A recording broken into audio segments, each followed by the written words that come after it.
All right, guys. So, welcome to the one class for this week. And I say only one class because hopefully by the end of this week, you're going to be able to have all of the crimes against people committed to your notes, committed to memory. If you're a B student, you turned in your vocabulary on Friday, and the grades should be in the computer except for last hour. I didn't get those done yet.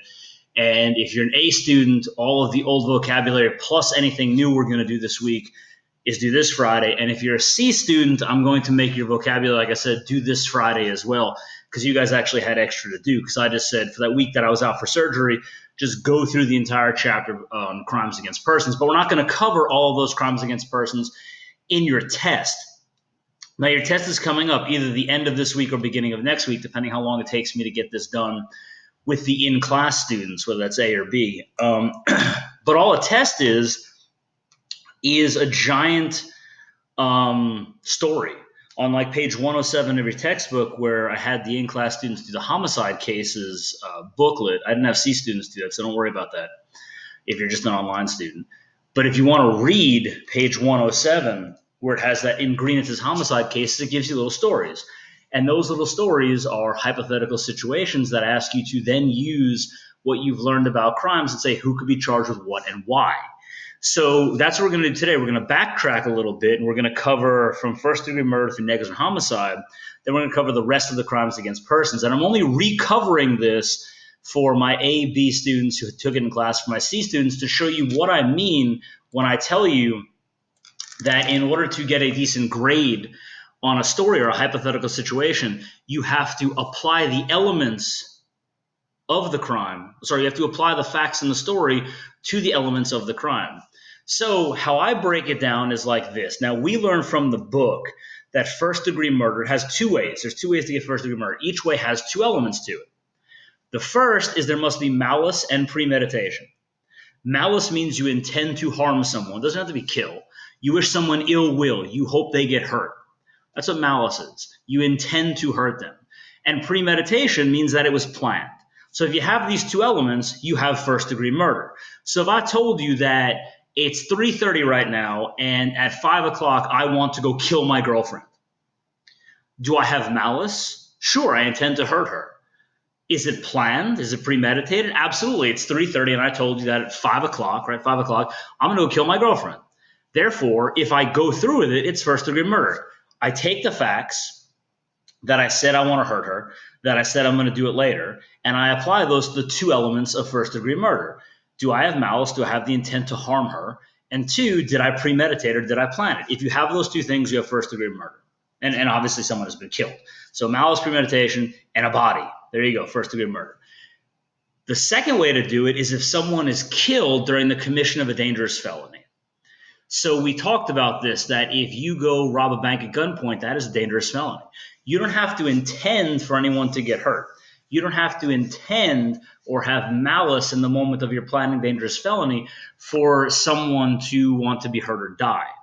You just have to go commit this dangerous felony. And if in the course of that you kill someone or someone gets hurt or someone gets killed, then you have first-degree murder. Because think about it, if you wouldn't have planned that felony, if you wouldn't have been committing this crime, would the murder have happened? No. So they call it first-degree murder, okay? Now, by the way, this is not exactly word for word how it is in Louisiana. And I told you when we started this class that we don't do it in a strictly Louisiana way. Most of the time, wherever you go, first-degree murder includes malice and premeditation. In Louisiana, there's a bunch of other things that also get you first-degree murder, such as, again, the commission of a dangerous felony where someone gets hurt or where someone gets killed. When you have the intent to seriously harm someone, which is malice, not necessarily just kill them. So you can go look up the Louisiana law in Louisiana revised statute, in the LRS. I think so. Well, I'll put a link in somewhere. I'll pull it up for you, and I'll put a link in the description of the video if you want to look up the strictly Louisiana way. But we do this to make it as easy as possible. So like if you were to take a trip to, let's say, New Jersey or New York and talk about first-degree murder with someone, that it's still kind of the same thing, okay? So if you're looking at a story that I give you and you're trying to see if someone committed first-degree murder, you have to ask yourself, was there malice, the intent to hurt, seriously injure, or kill, and was it planned? Or was someone killed during the commission of a dangerous felony that person had planned and gone through with, okay? So second-degree murder is a little bit different. Second-degree murder has malice but no premeditation. So they intend to hurt someone, but they don't plan it. So I come home today, I get into a fight with my girlfriend, and in that fight, I grab her by the neck and I kill her. Right? Was there malice? Did I intend to hurt her? Yeah, absolutely. Did I plan it? No. Spur of the moment thing, it happened. However, here it begs the question, how long before the murder does it take for something to be premeditated? And the answer is we don't know. The answer is the courts decide on a case-by-case basis, and you as law study students are going to have to argue that point. So if I come home, get into a fight with my girlfriend, and I, in that moment, grab her by the neck and kill her, is it premeditated? Probably not. What if I step away and I go to the bathroom for a few minutes, I think about it, then I come back out and I kill her? Is it premeditated? Probably. You have to take the facts and you have to argue it. The problem with premeditation, as I told my classes, is you can't read somebody's mind. In these stories, in these hypothets, you can, because as you're reading, I mean, you're God, you're omnipotent. You can see everything that goes on with everyone in a story. But in real life, let's say I never tell you that I want to hurt my girlfriend, never tell you that I want to kill her. But I plan it in my head, but I never tell anyone. I never leave any paper trail, no breadcrumbs, nothing to prove that I planned it. I go home and I kill her. Can you prove malice? Absolutely. Can you prove premeditation? Not so much. So therein lies the problem of what do you charge someone with? Can you prove their mind? And that's where it becomes very difficult. All right. Now, this is my favorite one because in voluntary manslaughter, because you'll see why that might get confusing in a second, there's so many little caveats and loopholes and stuff that in a story, it's one of my favorite ways to catch you. Now, by the way, to backtrack a little bit, in my stories, if I give you an example, of first degree or second degree murder, I may leave it open-ended. I may want you to tell me and argue for me which one you think it is and why. And you might be 100% correct, even if I intended it to be first degree, but you told me it was second. I want to see your argument. That's the point. If you're an attorney and you have a client come in and he says, hey, I need help defending myself from this, you can't just be like, I have no arguments. You have to formulate one. You have to create one. You have to argue. And another thing, pick one and stick with it. I hate when students tell me, and hate's a hard word. I mean, I get frustrated when students tell me it could be this or it could be that. Well, no, pick one or the other. And you defend it. You defend your argument and you use the facts and apply those facts to the elements and you stick by what you believe, okay? So voluntary manslaughter, here's the deal. It would be a murder, but the victim, the person who died, did something that caused the killer to lose control. This has to be an action. It cannot be words, meaning there is nothing so vile that I can say to you that could cause you to flip out and kill me. Nope, it has to be an action.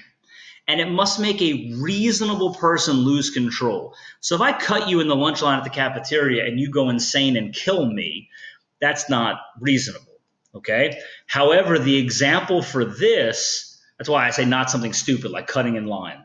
The best example for this, see, Louisiana calls this heat of passion manslaughter. It says if you see something, if the victim did something that would cause your blood to boil, you can picture that, like how crazy that might make someone. And in that moment, you freak out and you kill them, that could be voluntary manslaughter. So the best example is when someone, let's say, comes home and finds their spouse cheating on them, not was told, not read an email, not found a letter, but actually found their spouse cheating on them when they walk home.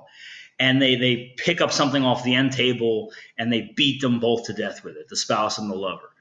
That would be voluntary manslaughter. It made that person's blood boil, they lost control, and they killed someone. However, if you can cool down, it's not voluntary manslaughter anymore. So if I walk home and found my wife cheating on me, and I run out of the house and I go back to my classroom, I cry there for a little bit, then I decide, you know what, they need to die. Then I go back home and I kill them both. What did that just become? Did I have malice towards my wife and that person? Yes, I wanted to see them hurt or killed. And did I plan it? Absolutely. So it just elevated to first degree murder. Okay. So pay attention to the loopholes here. It can't be words. It has to be an action. And it has to be something that would make a reasonable person lose control. And you can't cool down. If you have any of those three things, it's not voluntary manslaughter. It's got to be something else. All right. Now, these two are the ones that people get confused. Involuntary manslaughter is a killing with no intent or malice. It's an accident, right? It's an absolute accident. Now, this is very rare. And the reason this is rare is the law doesn't like accidents. It doesn't like people to say, "Ooh, it was an accident," okay? That's why I came up with the next law, negligent homicide. Negligent homicide is a death caused by negligence. Well, what's negligence? Negligence is not using a reasonable standard of care in anything that you do.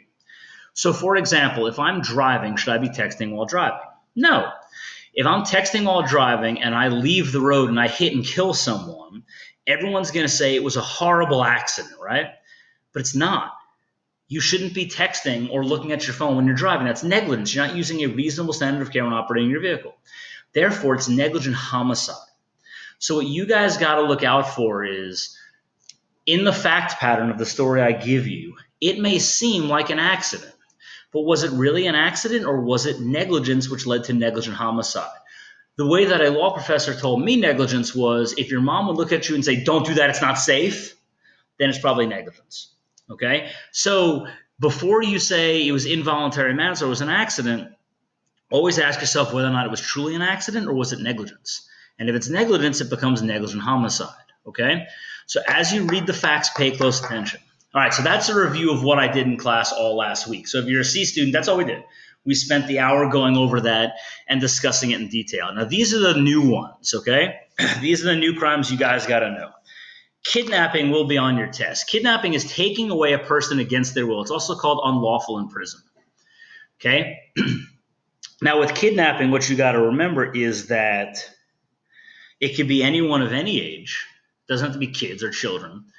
And if someone, it doesn't necessarily have to be like you put them in a cage for unlawful imprisonment, right? That's, confining someone to a place and not letting them leave. Same thing as kidnapping. Kidnapping, you take someone, but you're also keeping them in a place against their will. So these two are using one and the same. If someone doesn't feel like they can leave, that could be kidnapping and unlawful imprisonment. If you make them feel like they can't leave it on their own free will, okay? So pay attention to that in your story. But that's a quick, easy, simple one. These two actually, are often confused. And pay attention. You could have both. However, I like you to pick one or the other when looking at a crime, because if you have battery, you probably have assault. But if you have assault, you may not have battery, okay? Assault is you're not touching someone at all when it comes to assault. All assault is, it's a threat or a show of force that causes a reasonable fear of unwanted physical contact. So if I walk up to you and I rear my hand back like I'm about to punch you in the face and I follow through and I stop, and I have a history of fighting, or that I have people know me for just punching people for no reason, and I walk up to you and I do that and I stop right in front of your face, is that assault? Absolutely. Did I put you in a reasonable fear of unwanted contact because you didn't ask me to punch you in the face, right? That's assault. Getting in someone's face and saying, "I'm going to kick your ASS" could be assault. If it puts you in a reasonable fear of any unwanted contact, by the way, unwanted contact could be anything. I don't want you touching me. Don't touch me. That's unwanted.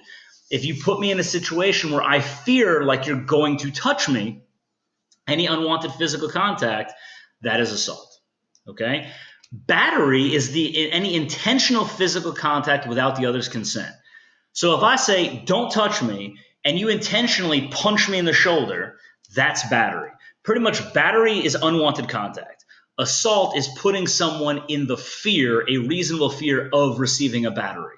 See how they go hand in hand, right? Because if I cock my arm back and I actually punch you in the face, that's a battery. But that's also the assault and the threat of trying to punch you. However, if I follow through and hit you, it just becomes battery. A lot of times if you're assault and battery, some states do that. But we're just going to break them with two separate crimes because they really are, right? If I follow through with the assault, it becomes a battery. So know that assault, there's no actual touching. It's putting someone in a reasonable fear of being touched. And battery is actually touching. Any intentional physical contact without the other's consent. If we're boxing, we're consenting to punching each other. That's not battery. If I say, "Hey, buddy, punch me in the face. It's Monday. It's Labor Day. I feel like getting punched in the face." And you punch me in the face, it's not battery either. I consented to it, okay? Stalking is the act of following or harassing someone that causes a reasonable fear of injury or death. So remember, the key to stalking is you have to be following or harassing, and you have to put someone in a reasonable fear of injury or death. So all of these usually require some kind of reasonable threat or reasonable fear. If you don't have that, then you don't have the crime. All right, so those are our crimes for the week. A and B students, I hope you watch this. We're going to cover it in class again. I'm going to talk about it. I'm going to let you work on your vocab, let you work on another mini project we have in class. C students, you don't have to do the mini project, but C students, what I want you guys to do, this is only for C students now, I want you to read the section on suicide, which it could be a very difficult section to read. Suicide used to be considered a crime. It's not anymore. And then I want you to read on page 109, the case of the dying cancer patient. I'd like you to do that. I'm not asking you to turn it in, but I'd like you to do that because this is talking about assisted suicide. Is it murder? I want you guys to think about that. My A and B students, we're going to discuss that in class, okay? But these are the crimes you have to know for your story, your test, which you're getting either at the end of this week or beginning of next week. Then you have a week to do, and that counts as your first exam, all right? So these are pretty much all the crimes against people. First degree murder, second, voluntary manslaughter, involuntary manslaughter, negligent homicide, kidnapping, unlawful imprisonment, assault, battery, and stalking. If you know those, you'll be fine on this exam.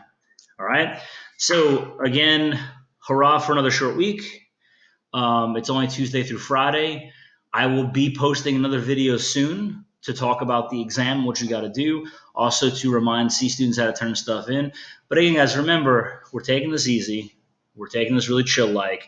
I will have your grades for your case briefs in hopefully by the end of the week. And if you had any trouble submitting that online, let me know. I apologize for not getting back to emails faster. Some of you have emailed me. I've been commenting on Google Classroom. I will do that, especially if your parents email me. You can tell them that I'm going to get back to that as soon as possible. I've got a lot of catching up to do for the week that I was out for surgery. And I will never hold anything against you if it's a technology or a distance learning problem. And my in-class students, I'm not going to hold it against you that I only see you once a week. So I've had to significantly destroy my syllabus and cut this down and try and make it work. So we're getting there, and you guys are doing great, all right? If you have any questions about anything we've covered, let me know. But pretty much just memorize what is required of each crime and break them into elements. So like battery, it requires touching that is unwanted. So there's no consent. If you have any physical contact and it's unwanted, you have those two elements, that's battery. Assault is putting someone in a position where they reasonably fear a battery. So what is reasonable? What is the position? What did you do? All right? That's how you do this, okay? So again, happy Labor Day. Enjoy the day off today, and I will see you this week. All right. Goodbye.